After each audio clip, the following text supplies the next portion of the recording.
Are fees for sellers disappearing on secondhand platforms? Let's talk about it a little bit. Hi, my name is Laura. How y'all doing? So, if you sell on any kind of secondhand platforms like eBay, Etsy, Depop, Mercari, Poshmark, etc., you may already be aware of the fact that a lot of these platforms are starting to reduce or even eliminate fees for sellers. Now, if you're like me, this may be very confusing for you because I've had it beaten into me for years that buyers do not like to see additional fees beyond the price of the item when they get to checkout. And some of those fees are going to be unavoidable, obviously, like taxes, you can't really do anything about. Um, some people charge shipping, but that's kind of been the big driver is that our reselling platforms have strongly encouraged us as sellers to absorb the cost of shipping, build the cost of shipping into our item prices, whatever it is, just don't pass it on to the buyer in the cart. And this is not like a requirement for most sites. And there are some sites where it is sort of built in with an expectation that the buyer does pay the shipping fee, like Poshmark traditionally has been that way. But a lot of sellers still do try to absorb the costs of shipping into their item prices because buyers like, or at least are okay with the first price that they're seeing for your item. But the more you're adding on to the end after they get into the cart, it's kind of like surprise, and they don't like it. And I get this because as a buyer, I hate it. If I look at an item and it's $50, I'm like, okay, $50, that's cool. And then I get to the cart and now all of a sudden it's like 65 because of, shipping and taxes. That's really annoying. Um, Sometimes if it's 65 to begin with, I'm more amenable to that because my brain has already decided that that price is okay. And there's a whole like psychology around this, which is why we were getting such a push for free shipping for so many years. It's not just Amazon's fault, it's the way that human brains kind of work, right? And yet, customers aren't dumb. They know that shipping isn't actually free. They're getting charged for it one way or the other. But they also recognize, like, yeah, I'd prefer that you just roll it into the price up front. Don't add things on to the end. Okay. Well, to me, that makes a lot of the current trends of removing seller fees and passing them on to buyers to be really like antithetical to what we've been doing this whole time, right? If they don't want to see extra shipping fees, why are they now going to be okay with adding, essentially seller fees on platform fees? So the first example of this, it seems like Mercari was kind of the first platform in the US at least to take this plunge. I don't sell on Mercari, so I'm going to look at some notes. But previously on Mercari, the seller would pay 10% plus a payment processing fee. And just to back up a little bit, if you're not already familiar, most platforms do this. There's the fee that you pay to the platform, right? So like 10% would go to Mercari, but then there's what they call a payment processing fee. And this is through the credit card processing company. And for a lot of years, that would have been PayPal. Sometimes it's Square. Sometimes it's probably a whole bunch of other things that I'm unaware of. But that's like the credit card companies processing the payment on behalf of that platform. And it's an unavoidable fee because what else are we going to do? Like you need to use a card to purchase things online. I think that eBay has built that into their fees because they are now their own payment processing company, as far as I recall. Didn't do all this research before, did I? No. Okay. I did some though. I did research. I wrote stuff down. Anyway, you're usually going to see two fees, the platform fee and payment processing fees. Taxes will show up on receipts, but those are charged to the buyer and depends on their location. Okay, it's always going to be different. But in the past, Mercari would charge the seller 10% plus 2.9% for payment processing plus a flat 50-cent fee for payment processing. So it sounds a little confusing, but and I don't have any like real world examples. But again, if you're selling a $50 item, you're going to usually pay $5 to Mercari and then whatever 3% of $50 is. Okay. You know, and it was pretty consistent. And you just kind of account for that in your pricing. If you were doing free shipping on top of it, you're also building that into your price. I don't know if Mercari lets you do free shipping, besides the point. When Mercari changed their structure, they moved to a system where the seller was not paying any fees. So if you sell an item for $50, you get $50, easy peasy, right? But they were, number one, they were charging you to get your money. They are charging you to get your money. But number two, buyers are now absorbing that fee. So I had a hard time getting sort of exact information on what Mercari is charging their buyers. They are definitely charging the buyers for the payment processing fee, the 2.9% plus 50 cents per transaction. But then they also charge what they're calling a service fee. And this varies, presumably depending on the price of the item, maybe on the category of the item. It's unclear to me. I was not able to find specifics on that. I did find one reference where someone said that in a transaction, their buyer had been charged 9% as a service fee. And another reference said that the least amount that a buyer will be charged is going to be 5%. So at minimum, the buyer is getting charged a 5% of the item cost plus the payment processing fee of 2.9% plus 50 cents, right? So it's getting messy, right? You've got your item cost, probably a shipping cost, then a service fee, and this payment processing fee. Buyers, I don't see how they're going to like this. It never made a whole lot of sense to me, but I didn't sell on Mercari, so I don't care, right? Then, and actually, yes, I'm sorry, on Mercari, the seller can choose to cover the shipping costs or but I think a lot of people pass it on to the buyer on that platform.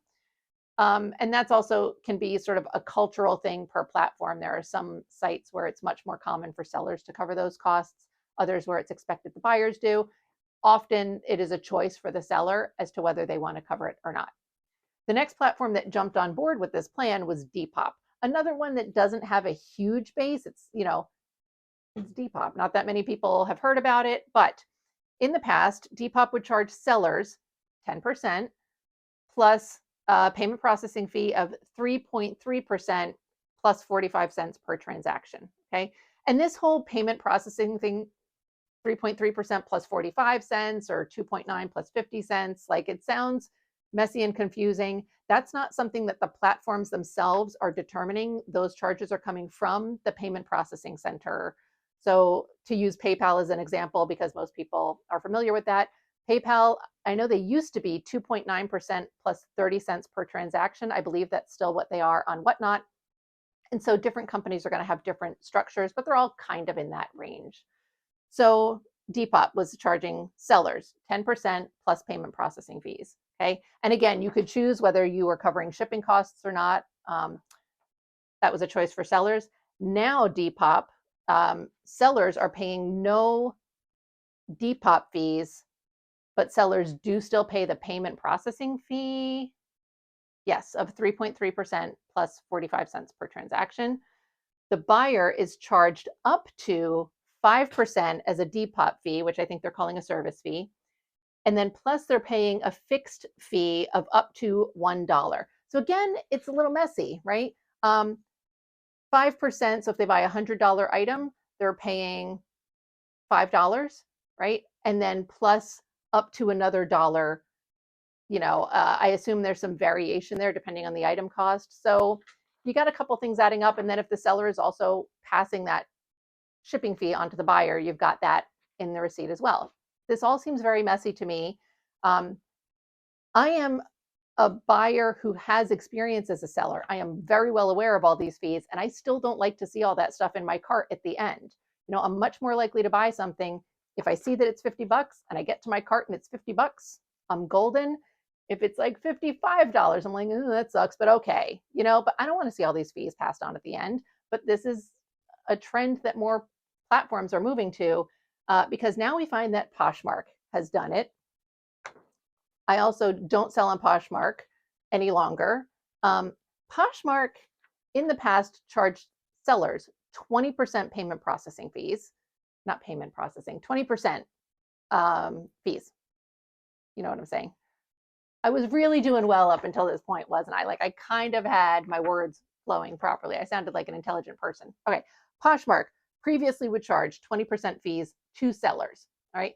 Again, the shipping fees, the sellers could choose to cover them. They could pass them on to the buyers. Most of the time, the buyers were paying for shipping, or they were paying for most of the shipping, right? You can do like little discounts of, a couple of bucks off of shipping without covering the whole thing. Their new fee structure is fucking wild to me. So Poshmark has taken the fees and split them between buyers and sellers.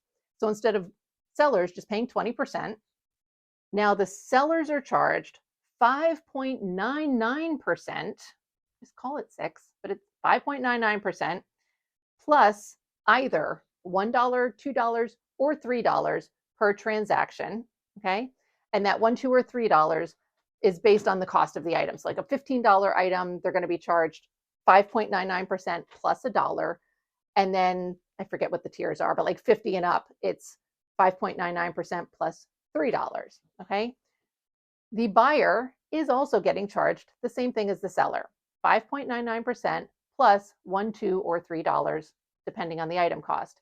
In addition to that, the buyer is still seeing most of the time their shipping costs, probably ranging between $5 to, I think Poshmark is $7.67 is their like maxed out shipping cost right now. So they're going to see that somewhere in there, plus taxes. And what's even more devious to me is that Poshmark has rolled the buyer fee and the taxes all into one category. So you'll see it break down as like item cost, shipping cost, and taxes plus buyer protection fee. They're calling it buyer protection. For the record, the buyer is not getting any additional protection, nothing more than they already had prior to this whole structural change. Okay. So so that's just crazy to me. Number one, it's freaking confusing, right? Number two, it's just too many fees for the buyer, in my opinion. There are tons of people all over Instagram and everything that have made like little charts and all this where you can see the breakdown and like examples of if an item costs this much, this is how much the fees are going to be. I'm not doing that because I'm not showing you charts and it's boring. And there's a lot of examples of it around. Okay. But it's weird, right? And then the final platform so far that seems to be playing around with this structure is eBay. And don't panic because it's not in the US. They're doing it in the UK with what they refer to as private sellers. So I think that I don't think that we have this differentiation here in the US, but they do designate sellers a little differently in the UK, whether they're private or quote unquote business. So they're doing a trial for right now where private sellers who I think list up to 300 items per month or have up to 300 items per month, they're not charging them the fees. And I didn't go through and like figure out, what's being charged to customers or anything. It's not coming here yet. But to me, the fact that eBay is even sort of playing around with this was alarming. But it also really speaks to the fact that it's not just like these smaller platforms. eBay's one of the big kids, right? So why are they doing this? Like I said, initially, this was very surprising to me. I didn't understand how it would work. Out of the platforms that have done it so far, the only one that I have any experience on is Depop. I do feel like my Depop sales have increased a tiny bit since this started, but also my listing activity has been different on Depop. So it could just be that. I don't know. Depop didn't hard stop everything. Like anything that you listed from this date forward as a seller, you wouldn't be charged fees on anymore, but the stuff that you had listed prior would still be getting charged seller fees. So you would have to like delete it from the platform and upload it back on again. So I haven't done that. And I have definitely sold some things that have been sitting on there for a while and I got charged seller fees. And I've sold some other things where I did not get charged a seller fee. So it's a mixed bag. So I did a little digging around online trying to figure out why this is happening. And I've done this a couple times in the past and I wasn't finding much information. I could not find anything to kind of justify the psychology of this. But then I stumbled across an article where finally some stuff started to make sense. And apparently what these platforms are trying to do by eliminating seller fees, they are trying to attract more casual sellers. Little, Mary or Jimmy or Joe who have a closet full of clothes that they're not wearing anymore. They don't just want to donate them. They want to see if maybe they can get some money for it. But the thought of trying to figure out how to sell on eBay is overwhelming. These platforms are making it super easy. You don't have to pay any fees. Just snap a photo, throw it up there. Some of these platforms even have like AI generating, descriptions and things like that just based off of your photo now. So they're making it very easy for people to come on as sellers. All right.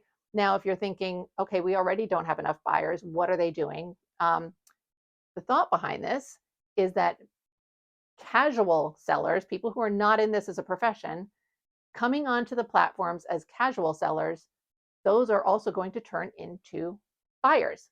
This makes sense to me because prior to doing reselling, I didn't shop on any of these platforms. eBay was like an online, dollar store to me. Like I was never excited about eBay. Even when I was getting into selling and I started selling on Etsy, eBay has still never been a preferred platform for me. I definitely, if I were just a straight up buyer, maybe I would be an Etsy buyer, probably not Poshmark, probably not Depop. So by bringing these people on as sellers, they are also kind of turning them into buyers. And that's the psychology behind this. Now, will this work? I don't know. I've heard a lot of mixed messages about Mercari, which again was the first platform to do this. I have not looked at any hard numbers, and let's all be honest, if you've watched any of my videos before, I'm not necessarily your hard numbers girl, right?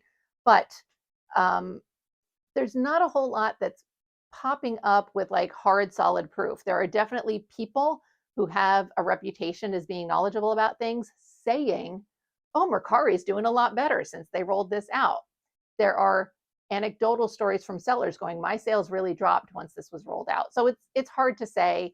I don't know that we're seeing much hard proof of any of this yet. I think that Mercari only launched this in March of 2024. It's currently October of 2024. How is it October? Oh my God. Anyway, so it's been like 6 months, so I don't know how much data we really have about this so far. And I don't know how much of that data is going to be conclusive.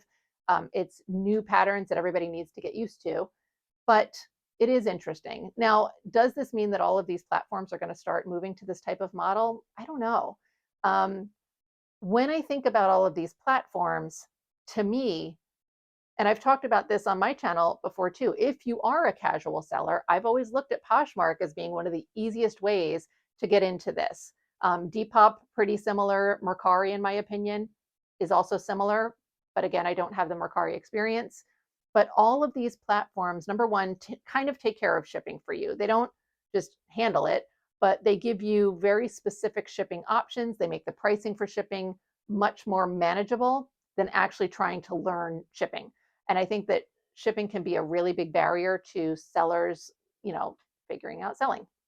A lot of people, when they first got into reselling in the old days, would lose their shirt on shipping in the beginning because they just didn't understand it and they didn't know how to research it properly before they started listing and selling things.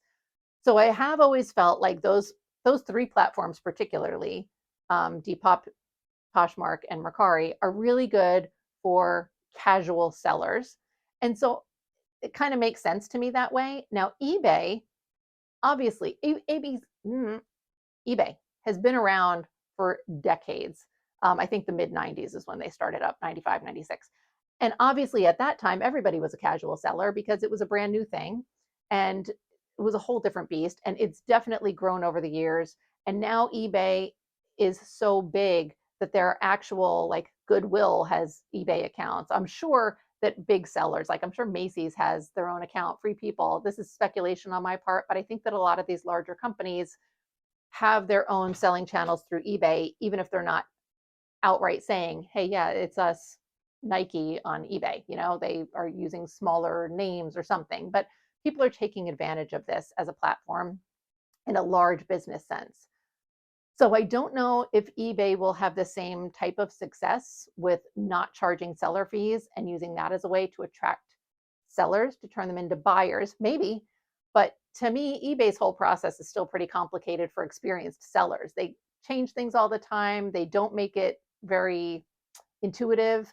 So I don't know if that'll work for eBay.